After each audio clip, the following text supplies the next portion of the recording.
Kinabukasan, pagkalabas ni Camila sa kulungan, syempre, bumalik siya sa trabaho. Ayaw sayangin ni Camila ang kanyang oras. Alam na niya ang sitwasyon niya ngayon. Sinabi sa kanya ni Chris na ang kanyang pangalan ay naging isang pinag-uusap ang isyu dahil ang balita tungkol sa pagpatay ay naiulat sa lahat ng dako. Gayunpaman, sinabi ni Chris na nahawakan ito ng maayos ng presidente ng Richards Group, kaya tinanggal ang balita. Nagpapasalamat si Camila dahil nagtatrabaho siya sa isang kumpanyang may pinunong napakaresponsable at nagmamalasakit sa lahat ng empleyado nito. Nang matapos ang kanyang morning routine ay umalis na si Camila. Pagsakay niya sa sasakyan, nakita ni Camila ang ilang bulong habang matalim na sulyap sa kanya. Kahit si Camila ay naririnig ang kanilang mga bulungan. Hindi ba siya ang may kagagawan nun? Paano siya makakalaya sa ganoong kaikling panahon? Dapat ay nanatili siya sa kulungan. Nakakadiri. Pero imbes na ma-awkwarden at matakot doon, nilingan pa talaga sila ni Camila gamit ang mga mata na hindi gaanong matalas, kaya hindi na agad nila sinulyapan si Camila at huminto pa sa pagbulong. Dahil parang sinasabi ng titig ni Camila, "What on earth are you looking at?" Tumingin sila sa akin na para akong tunay na suspect. Papatunayan ko talaga sa kanila na inosente ako at naninira lang. Kailangan kong linisin ang aking magandang pangalan. Ngunit tila, hindi lamang sa labas ang natatanggap ni Camila ng ganoong klase ng pagtrato. Pero sa opisina din, halos lahat sila nakatitig sa kanya ng mapang-asar na tingin. Pero hindi Camila ang pangalan kung natatakot siyang tretuhin ng ganoon. Nagpatuloy siya sa paglalakad habang nakataas baba na parang isang babaeng puno ng karisma. Lahat ng mapanghusgang tingin na iyon ay hindi ako matatakot. Anyway, I have to keep working as usual and give my best para hindi ako matanggal sa trabaho pagkatapos ng nangyari. Halika, Camila, magsaya ka, pinasigla ni Camila ang sarili. At tuluyang narinig ni Steven ang presensya ni Camila. Dumating sa trabaho ang manunukso. Tanong ni Steven na nakataas ang isang kilay. Hindi man lang niya nilingan ang babaeng nasa harapan niya. Sa partikular, ang sekretarya. Nanatiling nakatutok ang kanyang mga mata sa dokumentong kailangan niyang pirmahan. "Yes sir," sagot ng sekretarya. Parang hindi nasisiyahan ng sekretarya sa nangyayari ngayon. Nakatutok ang mga mata niya sa amo. Kahit na tila hindi siya interesado nang marinig ang pangalan ni Camila Elizalde, na bumalik sa opisina, kitang-kita ng kalihim na may kakaiba sa mukha na iyon. Mahigpit na nakakuyom ang kamay na may hawak ng ballpen. Medyo nagngangalit pa ang mga ngipin niya. Natapos na ni Steven ang pagpirma sa mga dokumento, at lumabas na ang sekretarya sa kanyang silid. Samantalang si Steven naman ay tahimik. Napatingin si Steven sa screen ng laptop niya. Makikita sa screen ang CCTV footage. Mas tiyak, ang CCTV footage sa Camila Division. Halos 15 minuto nang nakatitig si Steven sa CCTV footage, at kitang-kita niya kung gaano katindi ang pakikitungo ng ibang mga trabahador kay Camila. Ang ikinagulat ni Steven ay kung paano nakayanin ni Camila ang magaspang na pakikitungo at kahit na ang iba ay hindi na naglakas loob na abalahin pa siya. Halimbawa, tulad ng nangyayari ngayon. Nakatutok si Steven. Bumulaga kay Camila ang tambak ng mga papel na nakalagay sa kanyang mesa sa napakawalang galang na paraan. Agad niyang inilipat ang tingin mula sa PC patungo sa salarin. "Excuse me," sabi ni Camila sa matiyagang tono pa rin. Nakatingin kay Camila ang babaeng may blonde na buhok at napakasikip na kamiseta na bumukas ang pang-itaas para makita ang hubog niyang cleavage. "Pagsikapan mo, i-double check ang spelling. Huwag mong hayaang magkamali. Kung nasuri mo na ang lahat, ipaubaya mo na sa akin," sabi niya, sabay utos kay Camila. Nang marinig ang katawa-tawang utos na iyon, agad nangumuso si Camila. Tumayo si Camila. "That's not even my duty. That's yours. Bakit mo pa ini-delegate ang task mo sa akin?" tanong niya. "You dare to go against me? You want me to do something bad to you?" sagot ng blonde sa pinipigilang tono. Halatang gusto niyang takutin si Camila sa kanyang bluff. Ngunit talagang nakakatawa ito sa pandinig ni Camila. "I'm sorry Miss Jennifer," sabi ni Camila sabay tingin sa name tag sa dibdib ng blonde. "Hindi mahalaga kung ako ay bago, o ikaw ay isang senior na nagtrabaho dito sa loob ng maraming taon. Ngunit wala kang ganap na karapatan na utusan akong magsagawa ng trabaho na malinaw na hindi ko tungkulin. At kahit na ako bago ako dito, alam ko na kung ano ang dapat kong gawin, hindi ako tanga gaya ng iniisip mo. Sabi niya prangka. Siyempre, nagulat yun sa blonde. Ikaw, how dare you contradict me? Sasampalin na sana ng blonde si Camila, ngunit mabilis na inalis ni Camila ang kamay at sa halip ay nasaktan ang blonde. Hindi ito tumigil doon. Agad ding hinawakan ng blonde ang magandang umaagos na buhok ni Camila. Sa ikalabing pagkakataon, madali itong nalampasan ni Camila. Ngayon sila ay naging isang panuurin sa maraming tao. May nag-record pa ng laban nila. You evil, nakipagrelasyon ka pa sa manager tapos pinatay mo. Ano pa ba ang pinagtatrabahuan mo dito? Dapat tanggalin ka at itiwalag. Swerte mo hindi ako sumipa, at ginawa kitang bugbugin. Huwag kang masyadong makipagtalo at gawin mo ang hinihiling ko. Bago pa matapos ang sasabihin ng blonde ay agad na tumigil sa pagsasalita ang kanyang mga labi nang makatanggap siya ng napakalakas na sampal mula kay Camila na nagpalipad sa kanyang mukha sa gilid. Agad na nanlamig ang kanyang katawan. Dumampi ang palad niya sa pisning na sample lang. Mamanhid at pagkatapos ay dahan daw ang dumarating ang sakit. Napatingin siya kay Camila na may pagtataka. Hindi pa rin makapagsalita ng maayos ang labi niya. Ikaw, matiim na tinitigan ni Camila ang blonde. At least, walang takot doon. Ang pambubuli na nararanasan niya ngayon ay talagang walang kabuluhan kumpara sa pambubuli na natamo ni Camila sa mga taong nagkukunwaring may alam sa kanyang buhay. Bantayan mo ang marumi mong bibig. Binabalaan kita ng mabuti. Maging mabait ka sa akin, sabi ni Camila. I'm not a match for you to fight. I'm crueler than you see. I could rip your overdose of lip filler in seconds. I could grab that damaged blonde hair with one pull. I could fly out those breast implants in seconds. Hindi ako babae na kaya mong ay bully ng ganyan. Bulalas ni Camila. Agad na tinakpan ng mga palad ang bibig ng lahat ng nakarinig sa kanyang mabagsik na salita. Talagang hindi inaasahan na ang bagong manggagawa ay magiging matapang. Si Jennifer ay kilala bilang isang malupit na bully at pinakakinatatakutan ng kanyang mga kasamahan, lalo na ng mga juniors. Pero ibang-iba si Camila. Isa pa, tandaan mo ito. Maaari kong iulat ang iyong napaka-immoral na pag-uugali sa mga nakatataas. Napaka-unprofessional mo sa pagtatrabaho bilang isang empleyado sa isang elite na kumpanya. Nakakainis na babae, maraming saksi at ebidensya, kaya kung gawin ngayon na, sabi ni Camila habang nakatingin sa CCTV. Alam niyang may advantage siya rito. Si Jennifer naman, na-realize niyang sobrang na-corner siya dito. Nakikita ang ibang empleyado na tila hindi rin siya sinusuportahan dahil karamihan sa kanila ay biktima rin ng kanyang pambubuli. Naikuyong ni Jennifer ang kanyang mga kamao. Mag-iingat ka na lang. I will make calculations with you. Sabi niya, balak niyang umalis doon para magtago dahil sa sobrang kahihiyan. Ngunit napatigil siya sa sinabi ni Camila. Blonde, sandali, kunin mo itong gawa mo sa mesa ko. Napilitan si Jennifer na kunin agad ang mga salansan ng papel at agad na umalis doon. Nang makita ang blonde na umalis, ngumiti si Camila sa kasiyahan. She clapped his mga kamay na parang nag-aalis ng alikabok. Sinong nagsabi sa'yong ay bully mo ako ng ganyan? Maling babae ang pinaglalaroan mo, blonde. Sabi niya, umupo ulit si Camila at handa nang bumalik sa trabaho. Ngunit nagulat siya nang marinig ang tunog ng palakpakan. Tumingin si Camila sa paligid. Nakatitig silang lahat sa kanya. Ay pakpak ang kanilang mga kamay at magmukhang proud na proud. Ha! Labis na natarante si Camila.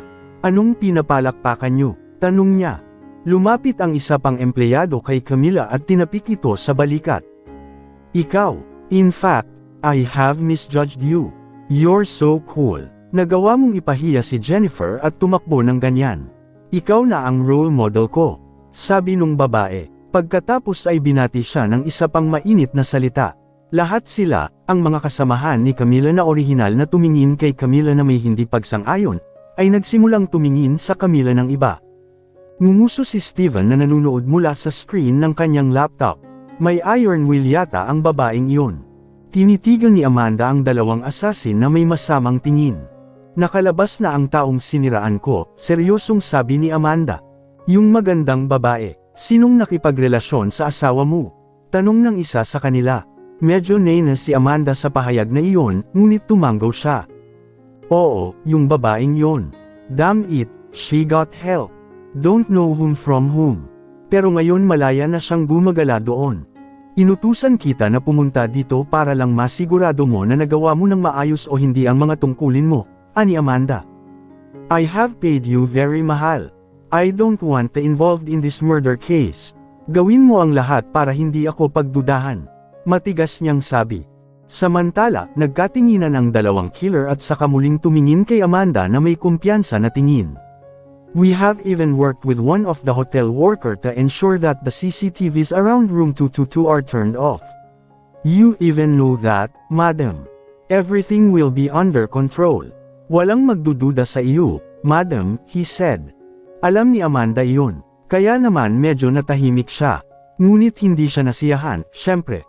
Yung trabahador na sinasabi mo. Sigurado ka bang wala siyang ibubunyag tungkol dito? Tanong niya. Umiling ang lalaking nasa harapan niya. Nagbayad din kami ng mahal. At nagbanta kaming sasaktan siya kapag ibinunyag niya ang bagay na ito.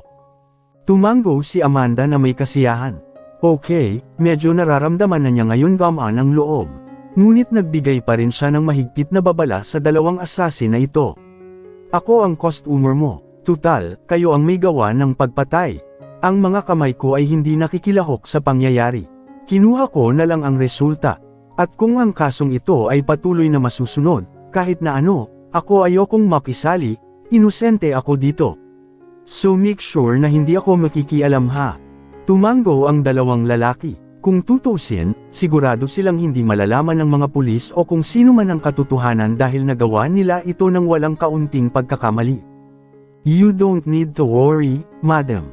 Hindi ka man lang magiging suspect sa pagpatay sa asawa mo. Tumango si Amanda na may kasiyahan.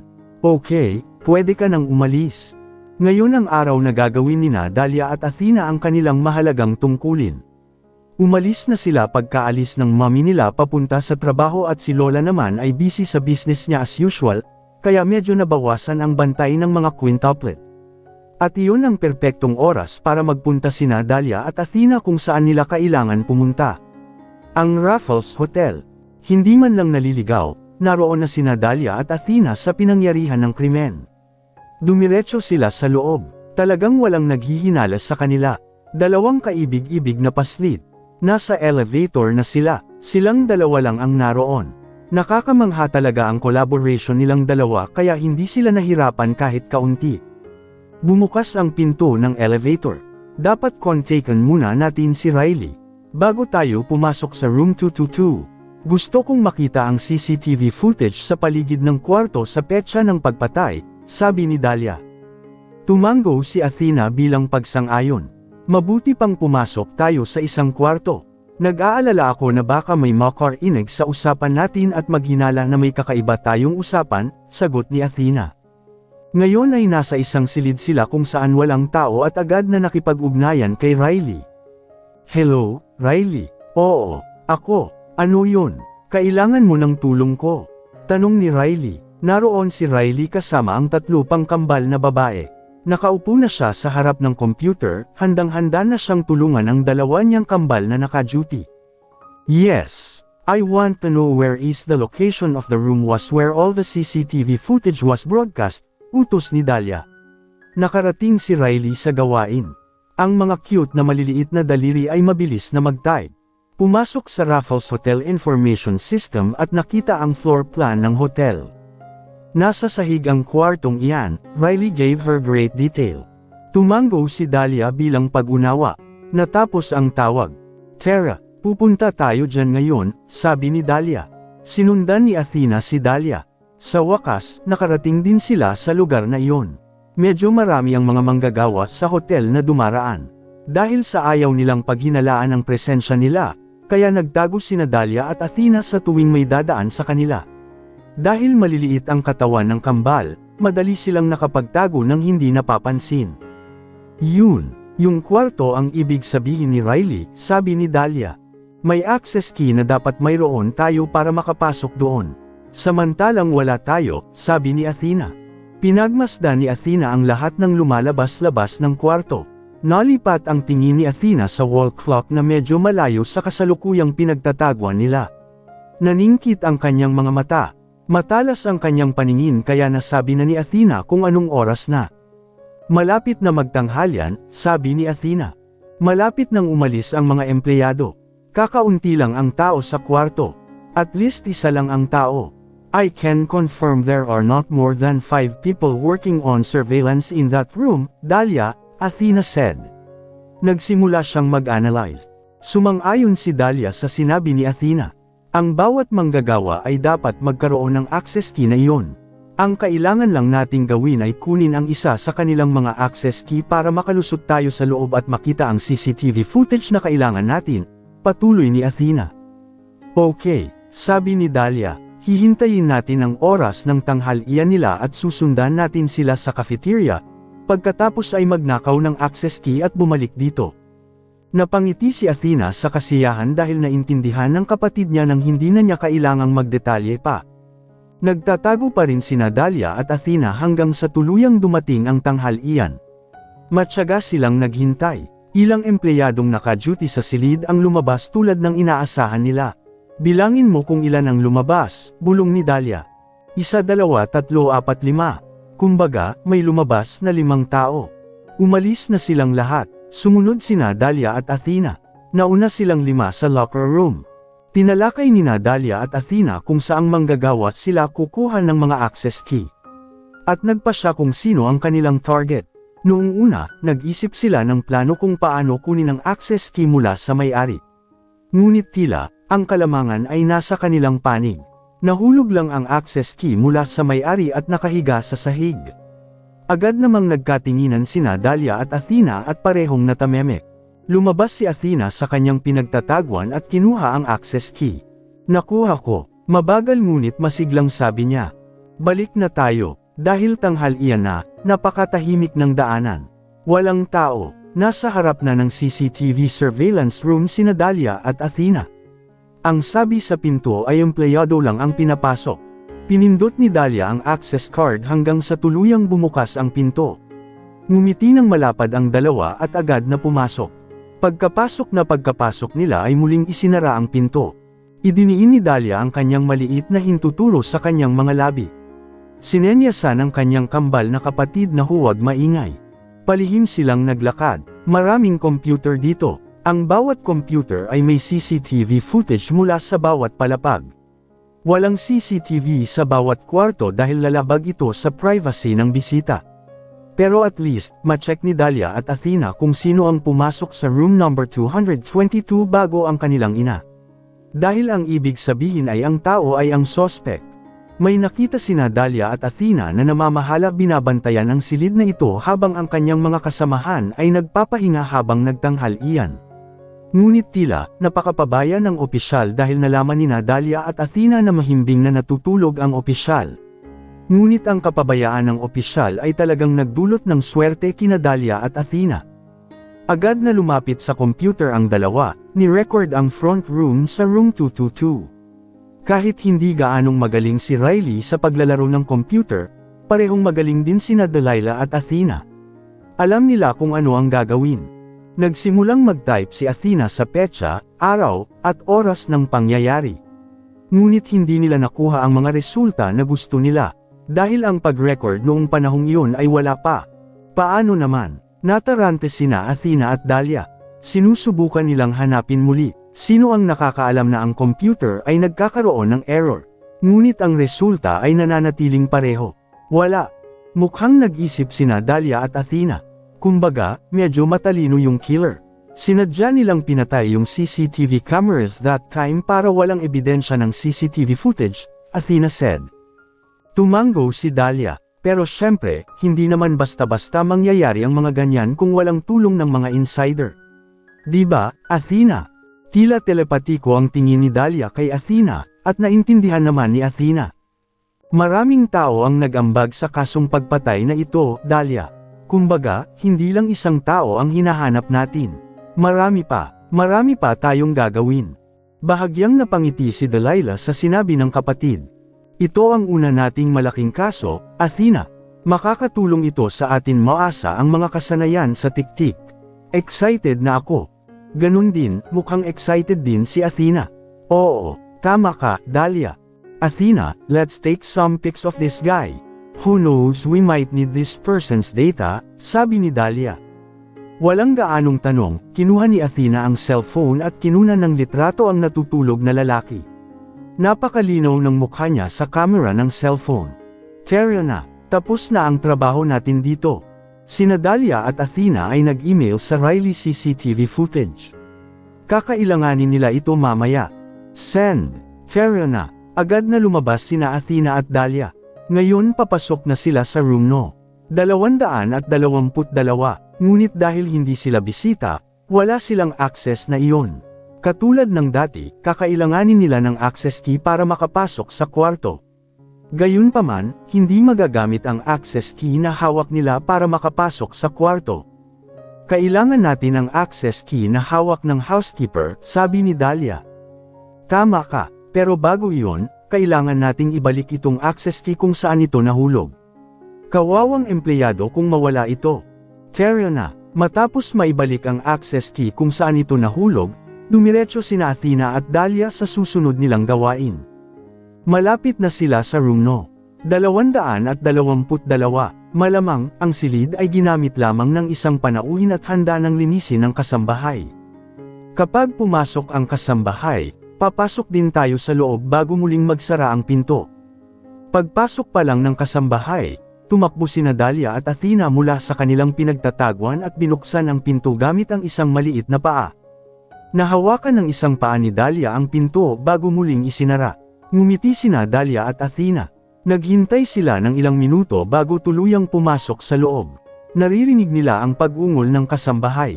Inaayos ng kasambahay ang higaan, sa sobrang tutok ay hindi niya alam na nasa iisang silid ang dalawang henyong paslit na ito.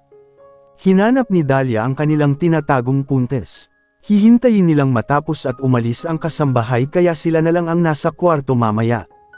Nagawa nilang magtago ang dalawa sa aparador nang tingnan ng kasambahay ang banyo at linisin ito. Matapos ang mahabang oras na paghihintay, sa wakas ay natapos din ang kasambahay at lumabas. Nakahinga ng maluwag sina Dahlia at Mary. Agad silang lumabas ng aparador. Nandito yata, sabi ni Athena. Bago pumunta dito, na-check muna nila sa internet ang layout ng VIP room na ito. Ipinadala rin ni Riley ang mga larawang nakuha niya sa pamamagitan ng pagtap sa sistema ng impormasyon ng pulisya. Isang larawan kung saan ang manager ay nakahiga na walang malay na may dugo halos sa buong katawan. Nandoon din ang mommy nila. Nandito ang posisyon ng manager, sabi ni Athena. Nagpatuloy sa pagsusuri ang dalawang paslit. Pag-isahin ang mga impormasyong nakuha nila mula sa iba't ibang mapagkukunan, sila itala ang bawat maliit na insidente na tumutukso sa kanila na lutisin ang kaso. On the other hand, there is Chris who is apparently also going to investigate hotel room no. 222, nasa harap na siya ng reception desk. Kinuha ni Chris ang access key. Dumating siyang mag-isa. Nandito siya ngayon sa harap ng kwarto niya. Sa loob, nakatutok sina Dahlia at Athena. Hindi nila alam na may papasok pa pala. Hanggang sa malapit na si Chris ay narinig na nina Athena at Dahlia ang yabag ng paa dahil sa napakatalas ng kanilang pandinig. Nagkatitigan ang dalawa. Kitang-kita sa mga mata ng henyong paslit ang gulat. Ang tingin sa kanilang mga mata ay tila nagsasabing, ano ang dapat nating gawin ngayon? Magiging napakahinala kung may makakita ng dalawang paslit na kambal na may pansamantalang kagamitan sa pagdetective sa isang VIP na silid ng hotel na walang patnubay ng nasa hustong gulang. Sina Dahlia at Athena ay sinusubukang i-rack ang kanilang mga utak ng mabilis. At agad na tumanggo nang may dumating na ideya. Mabilis nilang itinago sa mga bulsa ng damit nila ang mga gamit nilang pang-detective at umupo sa kama.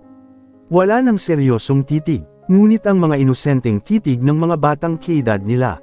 Palakas ng palakas ang mga yabag ni Christopher. At nang lumingon si Chris sa main room, nagulat siya sa presensya ng dalawang paslit na kambal na babae na napakaganda at kaibig-ibig. Kumunat ang noo ni Chris. Kaninong mga anak ito? Tanong niya sa sarili. Binago ni Chris ang ekspresyon ng mukha niya para maging friendly dahil ayaw niyang takutin ang dalawang paslit sa kanyang seryoso pagpapahayag. Humakbang ang mga paa niya palapit sa kanila. Lumuhad si Chris kaya kapantay ng mukha niya sina Dahlia at Athena na nakaupo sa kama. Hey, sabi ni Chris. Nagpanggap sina Dahlia at Athena na may mga mukha na natatakot. Hindi pa rin nagsasalita ang dalawa. Ang mga cute na kilos at mukha na ipinakita ng dalawa ay gumising sa protective side ni Chris bilang isang magulang. "Babies, you don't need to be afraid. I'm not a bad guy," malumanay na sabi ni Chris. Ngunit hindi nawala ang takot sa mga mukha ni Dahlia at Athena. "Are you guys left behind? Umalis na ang parents mo dito?" Tanong niya. Iyon lang ang dahilan kung bakit naisip niyang may katuturan. Marahil ang mga magulang na ito ng dalawang kaibig-ibig na paslit ay nagmamadali na nakalimutan nilang naiwan ang kanilang mga anak. At ang kanyang hula ay nakumpirma ni Dahlia at Athena, na sabay-sabay na tumanggo sa kanilang mga ulo. Nakikita ko, tumanggo si Chris bilang pag-unawa. Pagkatapos, kailangan ko munang alagaan itong dalawang paslit. Gusto ko lang magsimula ng investigasyon. Kawawa naman ang dalawang sanggol na ito ay talagang takot na mag-isa dito. "Okay, tutulungan ka ni Uncle na makabalik sa mga magulang mo. Bumaba na kayo, okay? Ipapaalam muna ni Uncle ang kinaroroonan mo sa responsableng partido at titingnan kung sino ang nananatili sa kwartong ito." Sa ganoong paraan, natigil si Chris sa kanyang sinabi.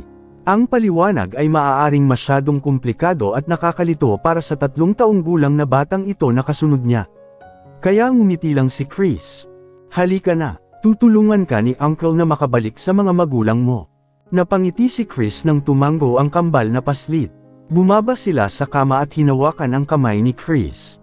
"Ayaw mo bang buhatin ka ni Tito?" alok ni Chris. Ngunit umiling sina Dahlia at Athena. Sige, fair na." Ngayon ay nasa harap na ng reception desk si Chris at ang kambal. Umupo sina Dahlia at Athena sa mga upuan.